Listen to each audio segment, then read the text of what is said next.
Ay, kumusta kayo mga kababayan? Pinadalhan na ba kayo ng malita? Huwag kayong aalis at ito malaman ang ating malita. Ano kaya ang laman ito? Ito po mga kaibigan, totoong kwento po ang ating mga vlog. Ah, ako po ay nananawagan sa lahat ng mga mamamayan, yung mga civilian lang, yung mga katungkulan, bahala na sila.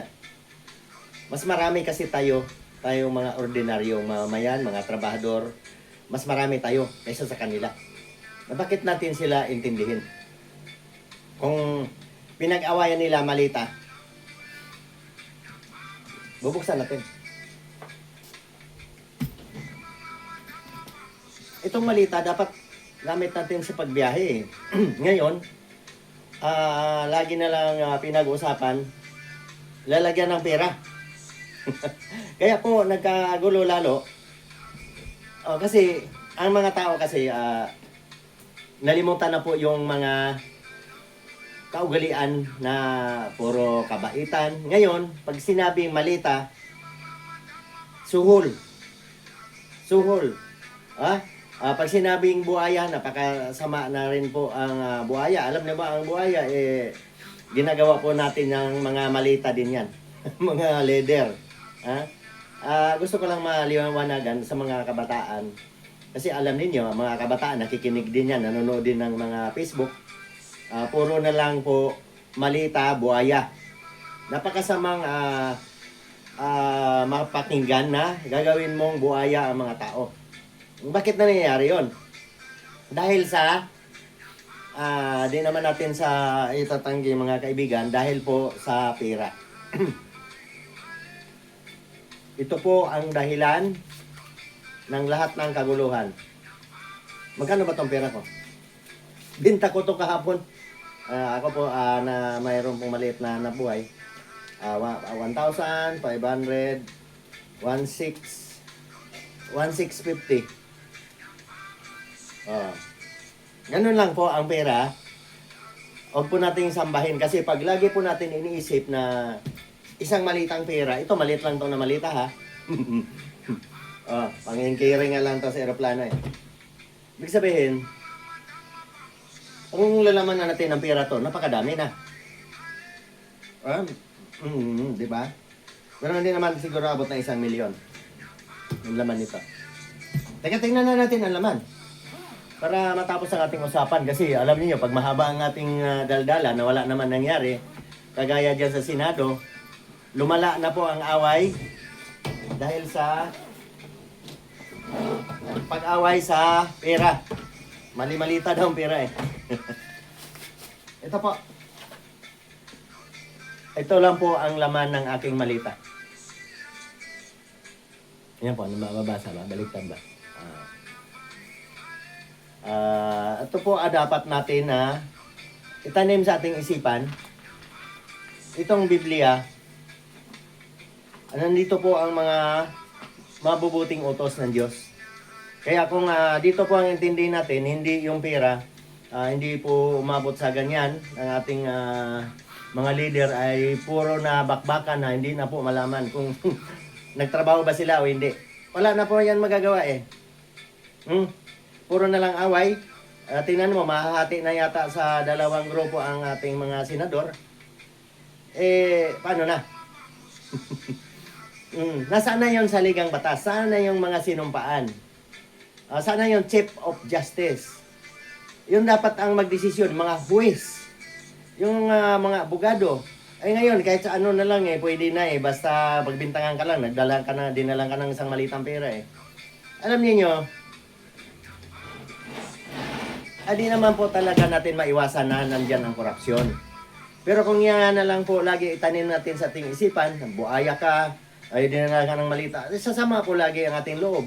Kaya po tayong mga ordinaryong mamamayan, din na po tayo makisali dyan. Magtrabaho na lang tayo. At ingayon ang kaingatan natin. Yung mga tao na yan, yung nag-iingay, pagdating ng eleksyon, ibubuto pa natin yan. Yun po ang dahilan ng kaguluhan Dahil po sa pera. Hindi, ako, hindi ko naman na mahusgahan nga hindi totoo yung sinabi na nagdala ka ng mali-mali ang pera. Pero, bakit? Bakit nangyaring ganyan? Ikaw, buhayag, bakit ganito? Lahat po kasi tayo sinasamba ang pera. Kaya kung sambahin natin dito na lang sa Biblia. Kung ayaw nyo maniwala sa mga santo, may mga santo din ako dyan. Ibig sabihin, dito sa Biblia, dito tayo. Pero alam ba ninyo, nung araw pa, si Judas, nandun na rin si Judas eh. Dahil po sa, noon pa man talaga ang tao ay madaling matukso sa pera. O dito, naghuhudasan din dito sa atin eh. Di ba? Dahil po sa pagmamahal sa pera. Kaya po dapat, ang pera, ito, konti ka lang pera kayo. 1,650. May bibilin akong konting materialis mamaya. Para po umikot ang aking maliit na anak buhay. Para po, ang aming anak mayroon naman pong maliit na negosyo din. At kami po'y nagtitiis ng magbayad ng buwis. Maliit lang po aming negosyo, pero taon-taon po, kung nagugulat pa ako sa aming bayaran ng tax, ay halos 100,000 din po nung nakaraan. Ewan ko lang ngayon, nag-increase yata ngayon. Kaya po, ibig sabihin, para po gumanda ang ating bansa, pag po tayo kaagad magpadala doon sa mga nag-uumpugang malaking bato, tayong mga ordinaryong mamamayan, tayo na lang po magsikap. Kasi ano ba yung mga pinagmamalaki nila? Ang laki ng koleksyon natin. Ang laki. Nagpagalingan sila. Napakalaki ng ating budget. Pero ang budget, ano naman yun? Inutang yan eh. Baon na tayo sa utang. Pero ang ano talaga, ang pambabayad, yung ating mga buwis sa ating mga galing sa ating mga pawis. Kaya po talagang hindi po talaga natin maiwasan na magalit kung ganyan sila. Ang mga leader ngayon, wala na eh. Kanya-kanya na ng ano eh. Puro aristuhan. Puro aristuhan. Magtayo ng assistant kaagad. At yung assistant, alisin na si boss. Assistant na ngayon ang mag-ahari. Mga appointees. Bakit ganyan na ang ating batas? Dapat ibalik na lang po natin yung dati na lilitisin ka na, di ba dati may pamukpok. Ngayon hindi na po ginalang yung Chief of Justice eh. Yung mga justice nga pagbintangan mo lang dinala ng malita, tatanggalin na yan. Dahil po sa pagmamahal sa pera. Kaya po nawala na po yung ating mga sinumpaang tungkulin. Ako po ay nananawagan sa mga ating mga tagapagpatupad ng mga batas. Magiging mainahon, maging patas. Wag po kayong pagpadikta kasi mayroon po kayong sinumpaang tungkulin sa inyong pagtatapos. Kung lagi na lang tayong makikinig, masusuhulan, ay wala na po mangyari sa ating bansa. Ang maghihirap po, kami. Ako isang senior citizen pero kayod marino. Kayod marino, mga marina. Ganun ang mga trabaho ng marin, mahirap. Kayod marino para po makapagbayad ng tax, para makapagpaaral ng mga anak. Kaya po, huwag po natin sayangin ang ating sarili, mga ordinaryong mamamayan. Yung mga nagbabangayan lagi, huwag na natin iboto sa susunod. Ingat po tayo palagi.